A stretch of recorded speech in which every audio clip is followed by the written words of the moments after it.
Buenos días a los que no había podido saludar antes. Y una aclaración, mi amén de cuando el pastor dijo de un hermano que se sabe de memoria el libro de Romanos, no es porque me identifico. Ojalá fuera así.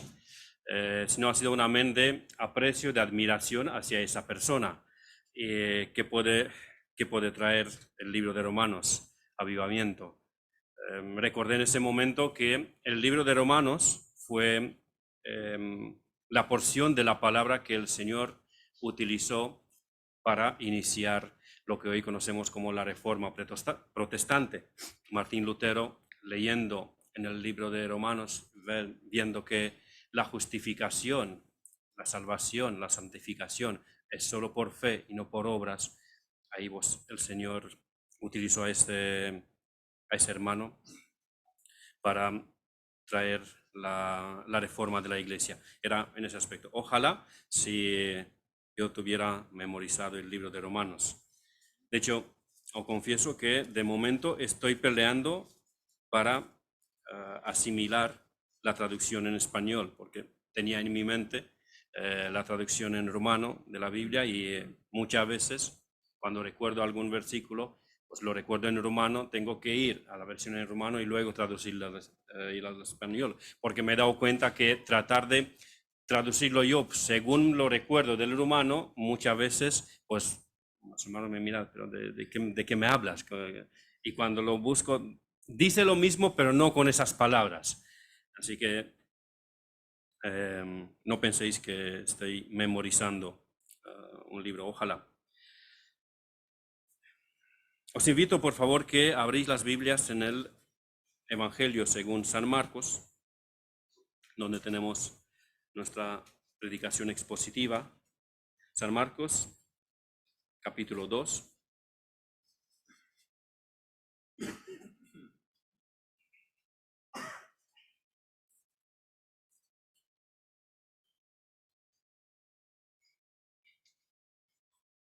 El Evangelio según San Marcos, capítulo 2, desde el versículo 13 en adelante, hasta el 17. Después de la lectura de este texto, el pastor subirá para pedir la bendición del Señor sobre la palabra y el predicador y sobre todos nosotros. Marcos 2, 13. Después volvió a salir al mar y toda la gente venía a él y les enseñaba. Y al pasar, vio a Leví, hijo de Alfeo, sentado al banco de los tributos públicos, y le dijo: sígueme. Y levantándose, le siguió. Aconteció que, estando Jesús a la mesa en casa de él, muchos publicanos y pecadores estaban también a la mesa juntamente con Jesús y sus discípulos, porque había muchos que le habían seguido.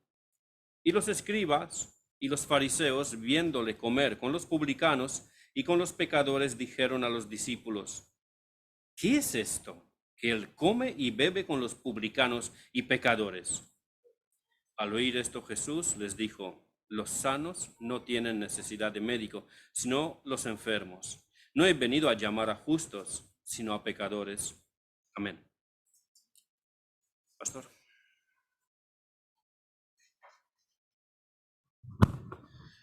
Padre, te damos gracias por tu palabra, por este tiempo que podemos aprender de ella y glorificarte, Señor. A través de esta predicación, para tu honra y tu gloria, te pedimos que seas tú el que nos hables en esta mañana y no el hombre. Padre, santifícanos en tu verdad.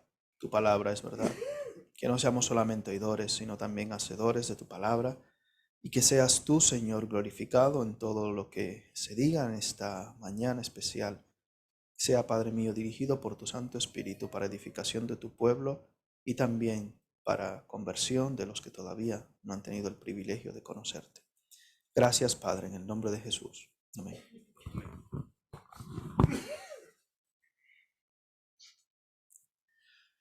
No abundaré en la introducción. Me limitaré a repetir que el hecho de que predico yo del mismo texto que el pastor ya predicó 2 veces supongo que todos lo dais por hecho, no es de ninguna manera intentar mejorar o corregir lo que el pastor ya ha expuesto de este texto. De hecho, yo enfatizaré otros aspectos del mismo texto, de este mismo texto, y lo analizaré desde otra perspectiva. Esto más bien nos puede mostrar las riquezas que hay en la palabra de Dios, que se pueden predicar 3 veces seguidos. Puede haber 3 sermones de un mismo texto, de solo 4 o 5 versículos, o incluso mucho más, porque no pretendo que voy a abarcar todo lo que quedó sin exponer en los mensajes del pastor. Seguramente queda disponible mucha más enseñanza de lo que yo voy a exponer hoy.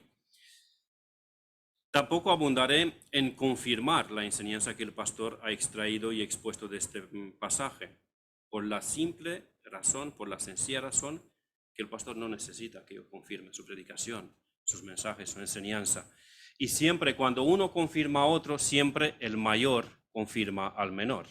Entonces, en este caso yo sí estoy muy agradecido con el pastor que él confirmó mi predicación y en este caso pues se cumplen el protocolo, el mayor confirma al menor, y gracias pastor por eso, pero mucho más estoy agradecido con el Señor que utilizó a su, por decirlo de una manera, a su siervo de mayor rango en esta congregación para confirmar que estoy bien encaminado en la interpretación bíblica y no me he desviado ni a izquierda ni a derecha.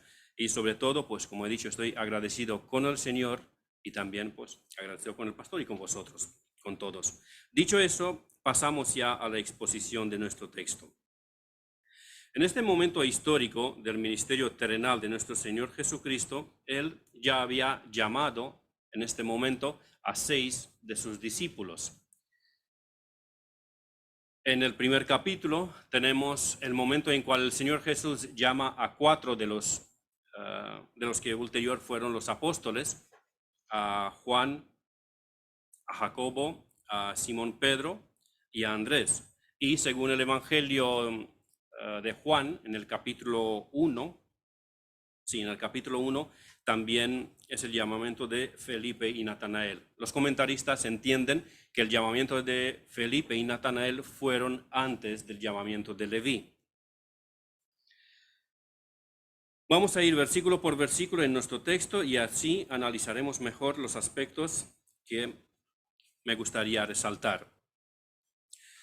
Por el desarrollo del texto, parece que este evento ocurre justo después de haber sanado al paralítico.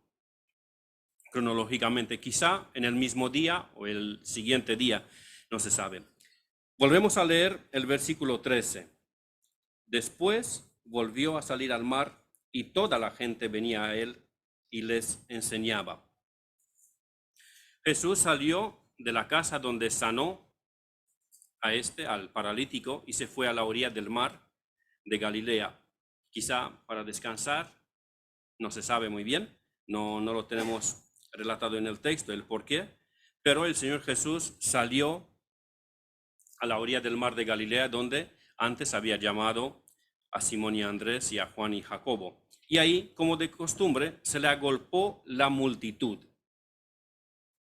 Literalmente, dice así, y toda la gente venía a él y les enseñaba. Gracias, hermano.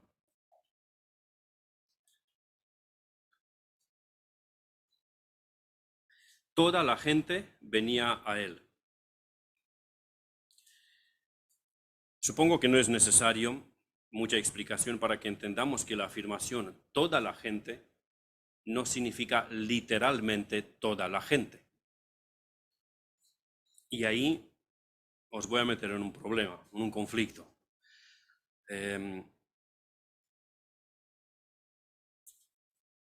Si pensamos, a ver, la Biblia es inerrante, no puede contener ningún error de ninguna manera. Y leemos en la Biblia que ahí toda la gente venía a él. Debemos entender que toda la población de la tierra de aquel momento vino a la orilla del mar de Galilea? Hoy en día más o menos son unos 7.000 millones de personas en la faz de la tierra que viven. En aquel tiempo, supongamos que eran 1.000 millones, no 7.000 como hoy en día. Que se agolpen 1.000 millones de personas a la orilla del mar de Galilea, ni cabían, ni había tiempo, ni nada de eso. Entonces, el problema entonces, si la Biblia es inerrante, que no puede contener de ninguna manera error, y la Biblia dice que toda la gente venía a él, ahí debemos más bien entender que es un problema de percepción, de interpretación. ¿Por qué? No siempre cuando en la Biblia dice toda la gente o el mundo o todo el mundo, expresiones parecidas, no siempre significa literalmente toda la gente, todas las personas que viven en aquel tiempo. Algunas veces significa gente de diferentes edades, toda la gente, jóvenes, medianos, adultos, viejos, niños, de todas categorías. Otras veces quiere decir un gran número de personas. Cuando uno, yo qué sé, hace una fiesta y dice, oye, pues ahí vino todo el mundo. A mi cumpleaños vinieron todo el mundo. ¿Qué quiere decir? Pues que han venido muchísimos. Que han venido los que él quería que vengan, ¿no? También puede significar que hay una variedad cultural. Entre esas personas, pues había, yo qué sé, pescadores, había cobradores de impuestos, había fariseos y escribas, había gente de todas las clases sociales y culturales. Y también en la Biblia, cuando leemos toda la gente o todo el mundo, puede significar gente de muchas nacionalidades, gente de toda lengua, tribu y nación. Así que, según el contexto en cual aparece esa afirmación, debemos entender qué es lo que dice. Yo personalmente creo que en esa situación la Biblia quiere decir que en ese momento se acercaron a Jesús gente de diferentes edades, jóvenes, mayores y quizá niños, gentes de diferente clase social y de diferido colorido pecaminoso. Sí. Gente que pecaban respetablemente, si se permite esa expresión. Sabéis que el mundo piensa que hay pecados respetables, mentiras piadosas, cosas de estas, y gente que pecan de forma grosera. Mucha gente de muchas edades, de diferentes edades y de diferentes niveles sociales. Pero de ninguna manera no estaba presente en la orilla del mar de Galilea toda la población de la tierra, sino una multitud de varias edades, clases sociales y niveles de religiosidad. Quizá alguno de vosotros está pensando, hermano, vamos a ver, esto que acabas de decir es súper obvio.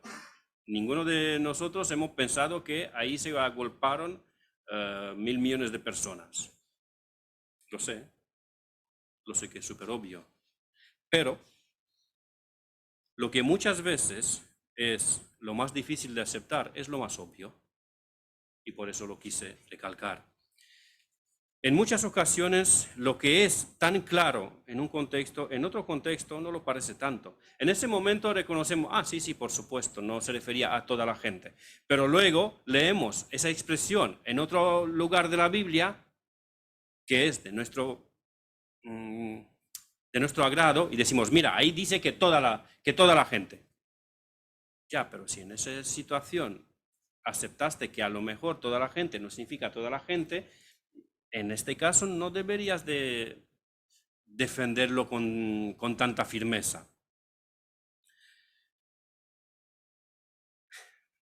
He hecho esta aplicación tan simple y obvia para que seamos un poco más humildes a la hora de interpretar la Biblia.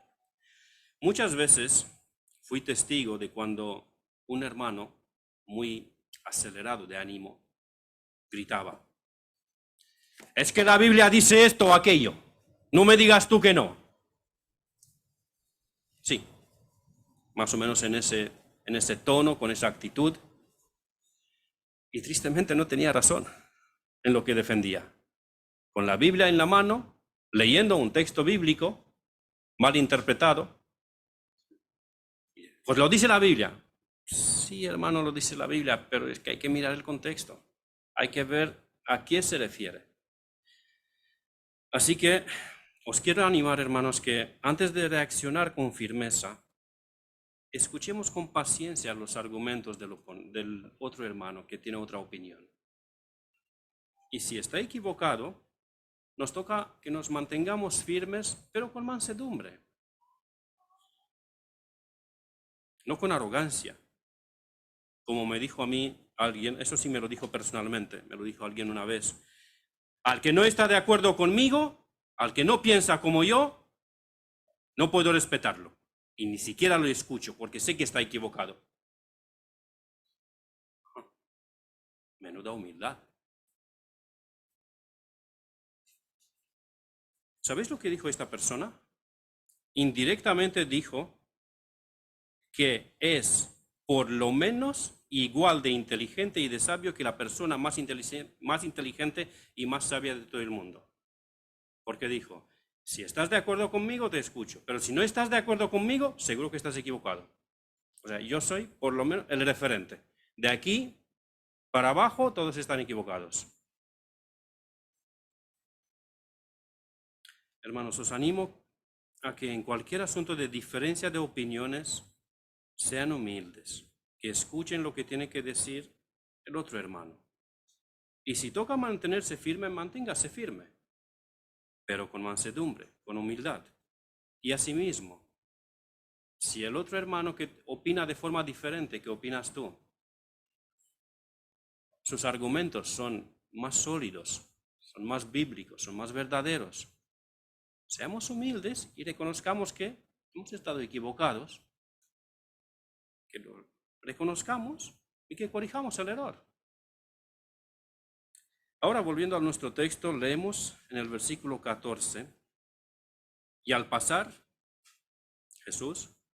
vio a Leví, hijo de Alfeo, sentado en el banco de los tributos públicos, y le dijo, sígueme, y levantándose, le siguió. Con respecto a quién era Leví, no diré gran cosa porque el pastor ya lo explicó bastante claro. Me limitaré a recordar en forma de resumen, y eso solo para refrescar lo que ya se dijo, que Leví era considerado un pecador muy, muy despreciable. Era considerado traidor de nación y era digno de ser puesto en la misma categoría con las prostitutas, con los traidores, con los asesinos y con los malhechores. Y a este Leví, representado de esta manera, a este Leví se le acerca a Jesús y le dice, sígueme. Jesús llamó a Leví. Y el pastor en su segunda predicación de ese texto nos habló de 3 tipos de llamados de Dios para el hombre. Tenemos en este texto que el Señor llamó a Leví. El pastor nos expuso 3 tipos de llamados de parte de Dios para el hombre. Espero que lo recordáis y si no, pues os lo recuerdo. El llamado al arrepentimiento para el hombre no regenerado, este era el primer llamado. El segundo, el llamado general de Dios para los creyentes, que es el llamado a la santidad, a vivir agradecidos, y el llamado a hacer buenas obras.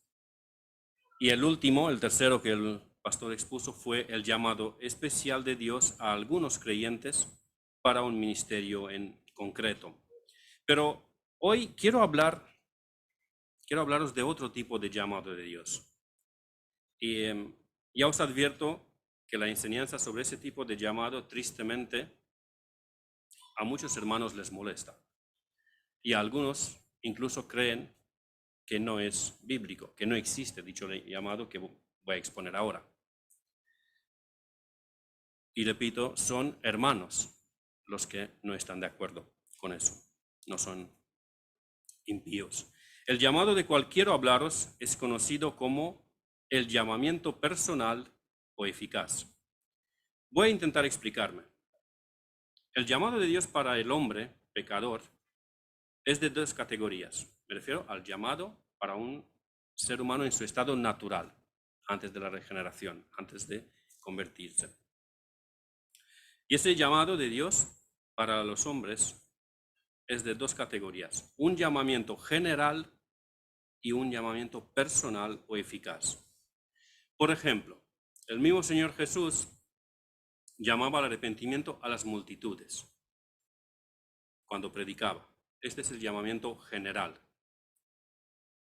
Y en todas las generaciones, Dios ha hecho ese llamamiento general a las personas por medio de la revelación en la naturaleza, por medio de la conciencia, por medio de circunstancias providenciales en sus vidas y por medio de la palabra, la lectura bíblica o la predicación de algún hermano. De algún modo, todo ser humano recibe un llamado de parte de Dios, aunque no todos de la misma forma o igual de explícito. Por ejemplo, se cree que hoy en día hay unos 3.000 millones de personas que no han oído de Cristo. Eso no quiere decir que no reciben ningún llamado de parte de Dios. La conciencia que tienen la ley de Dios puesta en su mente da testimonio para que vengan al arrepentimiento. También la naturaleza y las circunstancias providenciales que ocurren en sus vidas, pero no han tenido esas personas la bendición de recibir un testimonio claro del Evangelio. En cambio, otros tienen el gran beneficio de escuchar muy a menudo el Evangelio predicado, tienen una Biblia personal en su idioma materno o incluso muchos otros materiales cristianos. No todo el mundo tiene los beneficios que tenemos nosotros. Hay muchos hermanos que dicen, no, Dios le da las mismas oportunidades a todo el mundo. Pues que me diga a mí si no hay ninguna diferencia entre mí, que tengo una Biblia, unas cuantas versiones en casa en varios idiomas, rumano y español, no conozco otros idiomas, varios comentarios bíblicos, que he tenido la bendición de estar en comunión con hermanos que conocen la Biblia, que he tenido la bendición de escuchar a muy buenos predicadores y que comparen mi situación con la situación de alguien de los tribus de Amazonia o de África o de India, donde jamás han escuchado de Cristo. No hemos gozado de las mismas bendiciones, de las mismas oportunidades. No todos gozan de las mismas oportunidades, pero sea por medio de la naturaleza o sea por medio de la conciencia, que es la ley de Dios en la mente del ser humano, todos reciben el llamado de Dios, así que nadie puede justificarse delante de Dios. Como dice en Romanos 1:20, de modo que no tienen excusa. Pero en cambio, el llamamiento personal o eficaz es aquel llamado del Espíritu Santo por medio de la palabra. Y este llamado es personal, es directo, es eficaz, es conquistador.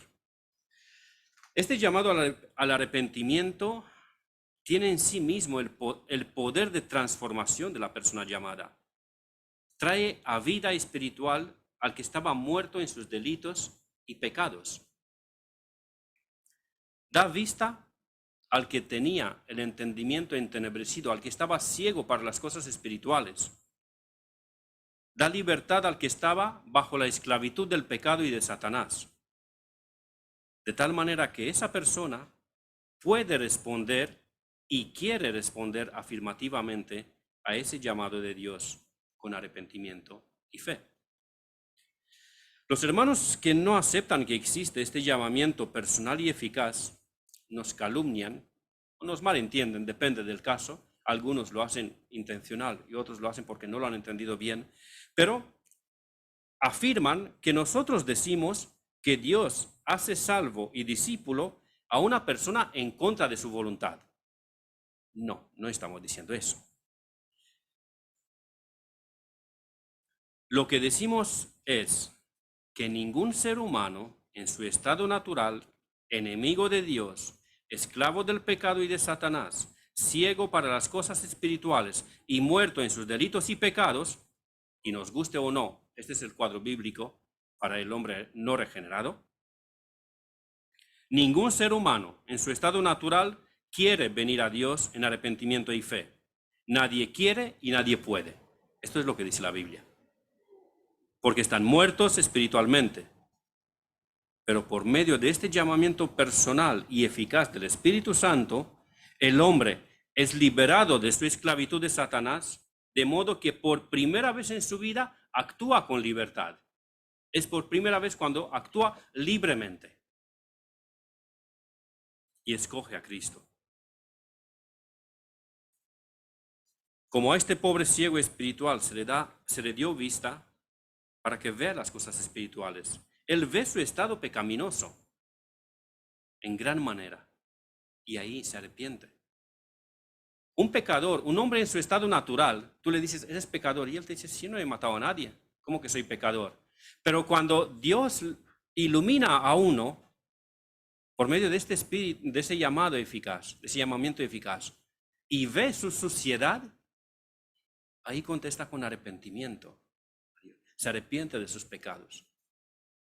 Ahí es cuando ve y entiende que hay salvación en Cristo, que Cristo cargó con sus pecados en la cruz y reacciona con fe en Cristo. Porque antes no podía entender las cosas espirituales. En Corintios dice que el hombre natural no puede entender las cosas de Dios, las cosas espirituales. Le parecen locura. ¿Lo que me estás diciendo? ¿Que Cristo murió por mis pecados hace 2000 años? ¿Y qué tengo que ver con Cristo? Pero cuando Dios te llama por medio de su Espíritu, con ese llamamiento eficaz, entiendes y reaccionas con fe a este llamado. No, de ninguna manera no decimos, como se nos caricaturiza, que Dios arrastra personas en contra de su propia voluntad. Personas que patalean y dicen, no, yo no quiero ser salvo, yo no quiero... No, no decimos esto cuando hablamos del llamamiento eficaz. Hablamos que Dios da luz al pecador. Ese pecador ve su estado y se arrepiente. Antes no lo veía. Antes no quería venir a Dios. Como tenemos en Romanos capítulo 1 y hemos leído esta mañana con los hermanos en el discipulado, nadie quiere y nadie puede. Pero cuando Dios lo ilumina por medio del Espíritu Santo, cuando le hace este llamado personal, ahí es cuando entiende y quiere. Porque Dios rompe las cadenas del pecado, las cadenas de Satanás, y esa persona corre a Cristo por primera vez libre. Si al llamamiento general los hombres pueden resistirse y endurecer más aún su corazón endurecido, al llamamiento eficaz y personal, el hombre no puede resistirse y responde con arrepentimiento y fe. Por medio del llamamiento general, muchos son llamados, pero por medio del llamamiento eficaz, pocos son escogidos. Por medio del llamamiento general, muchos oyen un llamado. Por ejemplo, los que tienen remordimiento de conciencia, saben que están actuando mal, pero no saben cuál es la respuesta, cuál es la solución. Saben que están en pecado, saben que hay un Dios que juzga, pero no saben que hay un Cristo que los salva. Hasta que no existe el llamamiento personal, el llamamiento eficaz, la revelación del Evangelio, no saben cómo contestar a eso. Por medio del llamamiento eficaz, algunos oyen la voz del buen pastor y le siguen. Muchas doncellas oyen la voz del novio, pero cuando lo oye la novia es otra cosa. ¿No es en ese sentido que nosotros lo amamos cuando oímos su voz? Porque Él nos amó primero. ¿No es que nos enamoró con sus palabras? Si tú eres creyente, permíteme preguntarte, ¿tú por qué te convertiste? ¿Y tu vecino o tu compañero o tu familiar no se convirtió? ¿Tú por qué te convertiste? ¿Porque fuiste más inteligente, más sabio, más santo? ¿Supiste aprovechar la oportunidad? ¿O es que más bien Dios te habló y conquistó tu corazón? Cuando Cristo te habló y te dijo que murió en la cruz en tu lugar, creíste en Él. Cuando Cristo te habló y desmenuzó tu corazón de piedra y en su lugar te puso un corazón de carne, lo amaste. Entonces, ¿quién te hizo cristiano? ¿Quién te hizo creyente? ¿Tu decisión de recibir a Cristo o la voz de Cristo que penetró en tu corazón? Al final de su ministerio terrenal, el Señor Jesucristo les recuerda a los discípulos: no vosotros me escogisteis a mí, sino que yo os escogí a vosotros. Y también les explica por qué les escogió: para llevar mucho fruto. En una explicación un poco más al detalle de este asunto, si no mal recuerdo, creo que fue Miguel Núñez a quien le escuché decir que en la tradición judía nunca un maestro iba a buscar discípulos. Era al contrario. El maestro estaba en su lugar, en su casa habitualmente, y personas que querían aprender de ese maestro le buscaban humildemente: maestro, ¿me podrías considerar, por favor, como un discípulo suyo? Y si el maestro, si el rabino lo aceptaba, llegaba a ser discípulo. Pero el Señor Jesucristo se pasó por alto esa tradición cultural, no era un mandamiento de la Biblia, no penséis que no cumplió la Biblia, era una costumbre cultural. El Señor Jesús pasa por alto esa costumbre cultural y Él va en busca de discípulos. Y le dice a Pedro y a Andrés: tú, sígueme. A Juan y a Jacobo: las redes, dejadlos ahí, seguidme. Y llega a Leví y le dice también: sígueme. Ninguno dijo: Señor, ¿que te siga a dónde? ¿Y tú quién eres? ¿A dónde voy a ir? ¿Qué me ofreces tú? ¿Quién eres tú? ¿Qué gano? Ninguno. Simplemente le siguieron. ¿Por qué? Porque este llamado tiene un poder en sí mismo.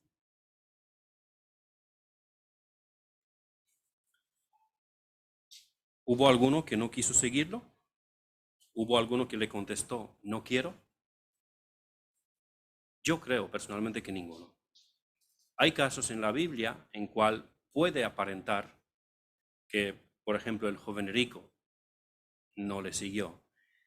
Pero creo que si analizamos más al detalle la historia del joven rico, nos damos cuenta que se trata de otra cosa. El joven rico buscaba ser justificado por sus obras, y cuando vio que no se puede ganar la salvación por sus obras, no puede ser justificado por sus obras, entonces dijo: no, pues evangelio yo no quiero. Ser justificado por gracia no quiero, yo quiero por obras.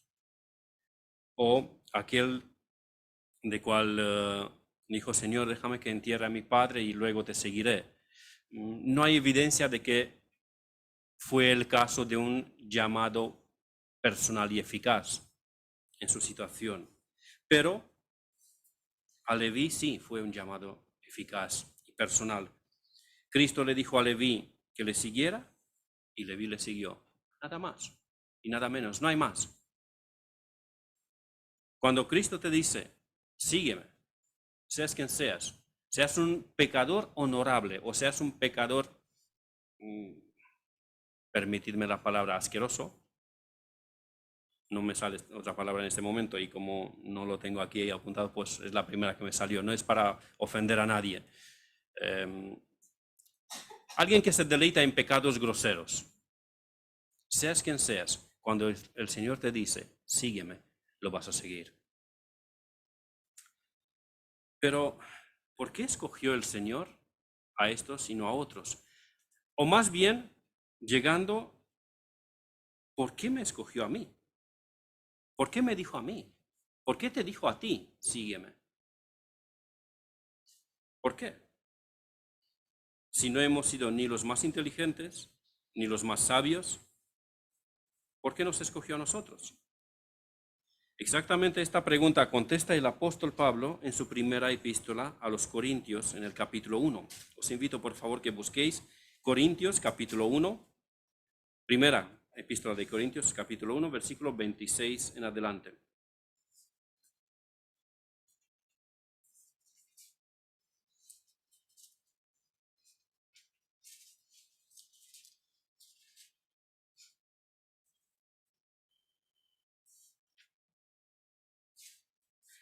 Primera de Corintios capítulo 1, del versículo 26 hasta el 31.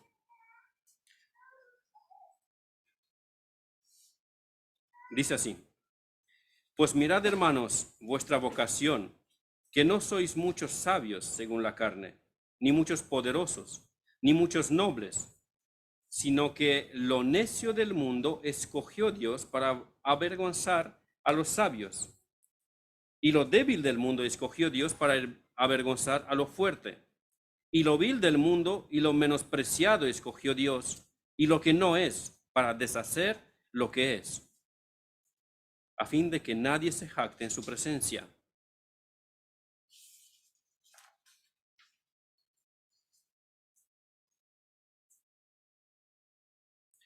Mas por él estáis vosotros en Cristo Jesús, el cual nos ha sido hecho por Dios sabiduría, justificación, santificación, redención, para que, como está escrito, el que se gloría, gloríese en el Señor. En ese texto vemos claramente que si estamos en Cristo es porque Dios nos escogió y nos llamó con un llamamiento personal y eficaz. Y de esa manera, involuntariamente, no me lo había propuesto, he tocado otra enseñanza que para algunos hermanos es controversial, y esto es la elección incondicional. Este texto les dice a los corintios, y por extensión nos dice a nosotros, a todos los creyentes, que si ellos son salvos, si nosotros somos salvos, lo somos porque Dios nos escogió para ser salvos. Y fue así para que nadie se jacte en su presencia. No sé, me parece que es súper claro el texto. Para que nadie se jacte en su presencia. No porque fueron sabios, no porque fueron fuertes, no porque fueron nobles, sino para avergonzar ese sistema, el mundo, y para glorificar la sabiduría y el poder de Dios y la gracia de Dios. Y la misma enseñanza, para que no penséis que es un texto aislado, que a lo mejor he conseguido sacarlo del contexto y manipularlo como yo quise, la misma enseñanza la encontramos en Efesios, en capítulo 1.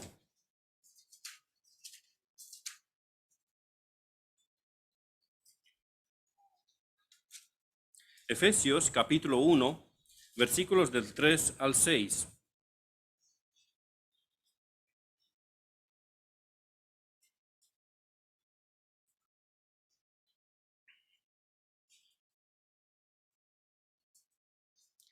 Espero 2 segundos más para que lo podáis encontrar. Efesios capítulo 1, versículos de 3 al 6 dice así: Bendito sea el Dios y Padre de nuestro Señor Jesucristo, que nos bendijo con toda bendición espiritual en los lugares celestiales en Cristo, según nos escogió en Él antes de la fundación del mundo, para que fuésemos santos y sin mancha delante de Él, en amor, habiéndonos predestinado para ser adoptados hijos suyos por medio de Jesucristo, según el puro afecto de su voluntad, para alabanza de la gloria de su gracia, con la cual nos hizo aceptos en el amado, escogidos en Dios, predestinados por Dios, por el puro afecto de su voluntad. ¿Para qué? Para alabanza de la gloria de su gracia. A Él sea la gloria por los siglos de los siglos.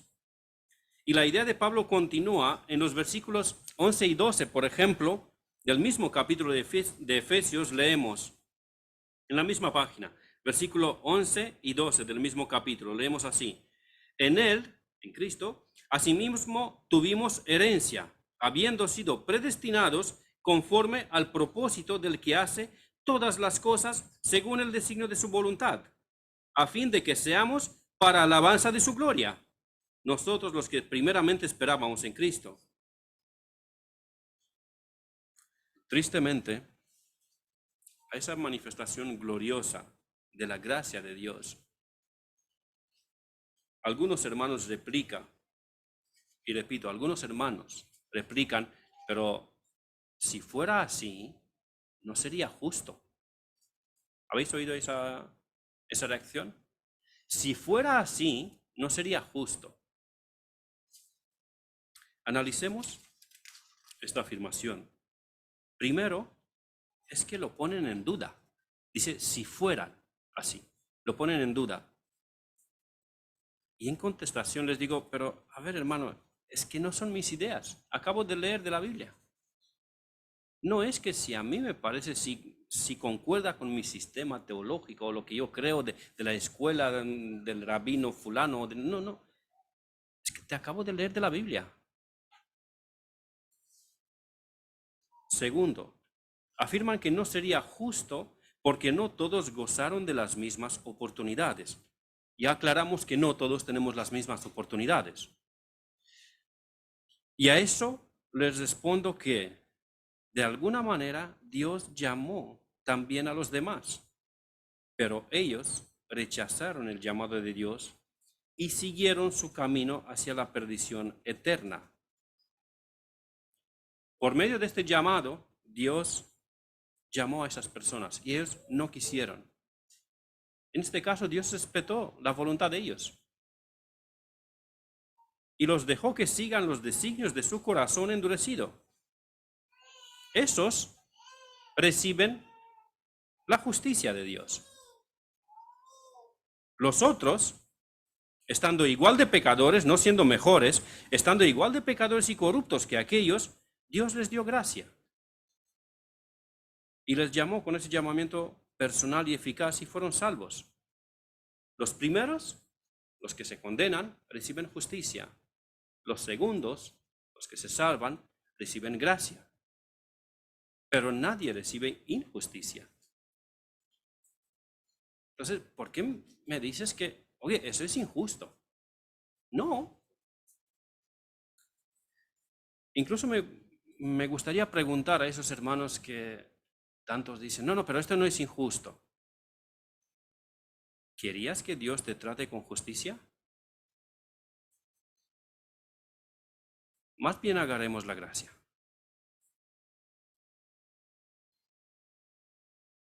Y si has recibido gracia, ¿por qué te quejas? En conclusión, yo creo que esto es lo que enseña la Biblia. Si Leví obedeció al llamado de Cristo, fue porque fue llamado con un llamado personal y eficaz. Y fue llamado con un llamamiento personal y eficaz porque había sido escogido desde antes de la fundación del mundo para que sea discípulo de Jesús. Y fue escogido por él porque él, en su estado natural, no podía y no quería ser un discípulo de Jesús. ¿Y para qué fue escogido? Para la misma función que fueron escogidos los corintios y los efesios, para la alabanza de la gloria de su gracia. Y para la misma función fuimos escogidos tú y yo,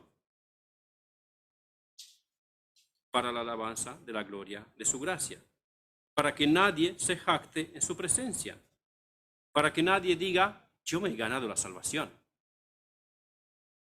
No. Es por gracia. Y ahora, ¿cómo se agradece esa gracia? ¿Cómo deberíamos reaccionar a esa gracia? Pues, en la predicación anterior, el pastor en la anterior sobre ese texto, el pastor nos explicó bastante claro. No se hace con zapping espiritual. ¿Sabéis lo que es el zapping, no? Eso cuando agarras el mando de la tele, no te gusta un programa, cambias a otro. No te gusta esto, cambias a otro. No te gusta esto, cambias a otro. No, no somos llamados para hacer zapping espiritual. No me gusta, la predicación de hoy no me gusta, pero no porque no ha sido bíblica, porque si no ha sido bíblica, estás justificado que no te guste. Estás en tu derecho que no te guste. No somos llamados a hacer zapping espiritual. Somos llamados para aceptar, recibir y someternos a toda la enseñanza que el Señor nos transmite en la Biblia. Y nos hablaba el pastor de eso la semana anterior. ¿Qué tengo que hacer yo para alabar esa gloria de la gracia de Dios? Pues buscar la santidad. Esa es la voluntad de Dios para vosotros, que vivís en santidad, que vivamos agradecidos, que vivamos buscando hacer buenas obras en agradecimiento para con el Señor. Y si el Señor nos ha llamado a algún ministerio en especial, que busquemos diligentemente ser fieles en lo que el Señor nos ha encomendado, sirviendo según la medida de la fe, porque lo que se requiere al mayordomo es que cada uno sea hallado fiel en el ministerio que se le ha dado. Que así nos ayude el Señor, porque de Él y por Él y para Él son todas las cosas, y a Él sea la gloria por los siglos. Amén.